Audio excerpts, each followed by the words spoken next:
Toyota GR86, Honda Civic Si. Which one is truly better? Today, I'm gonna tell you. Toyota GR86, Honda Civic Si, which one's really better? I think it really comes down to personal preference and daily lifestyle. Starting off with the Toyota GR86, obviously, the back seats are basically unusable, so it's really just a 2-passenger car. You could squeeze someone in the back, but they would not be comfortable, or they have to be really, really tiny. Versus the Honda Civic Si, this is a coupe, and this is also a 2020, so you can apply this to the new ones as well. But if you're someone that's looking for more of a just daily driver, but you also want some sports car feel, this might be the better option, especially if you're carrying around more than one person, because the back seats in this are a lot more usable, even being the coupe. And then my GR86 has the Boxer naturally aspirated engine. This has got a small turbocharged engine, but this one does make more power and it's naturally aspirated, less things to go wrong. But this one makes cool turbo noises. Another huge thing about these cars, the GR86 is obviously rear wheel drive. The Honda Civic Si is only front wheel drive. And there's pros and cons on both ends. If you're somewhere where there might be snow, this is gonna do a lot better in the snow. Whereas with this, unless you put winter tires on, you're not going anywhere. But on top of that, if you do put winter tires on this one, it'll handle pretty well for being rear wheel drive. But if that is also something that you don't have to worry about is snow, I think rear wheel drive is definitely a lot more fun to drive rather than the front wheel drive. I think on the Si and like the Type R, Honda does a really good job with their front wheel drive to where it doesn't even feel really like it is front wheel drive. The next thing is gas mileage. They're both super comparable, so really either way you can't go wrong. This is 2020.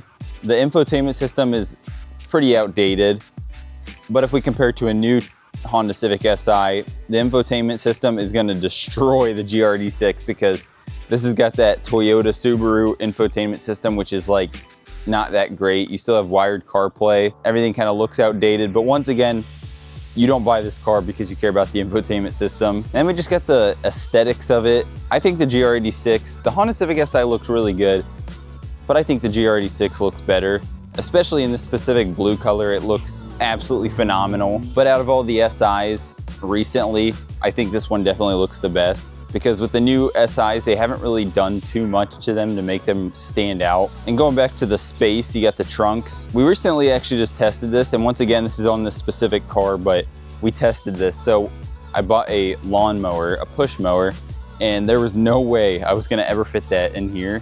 Compared to this, we were able to fit it in there.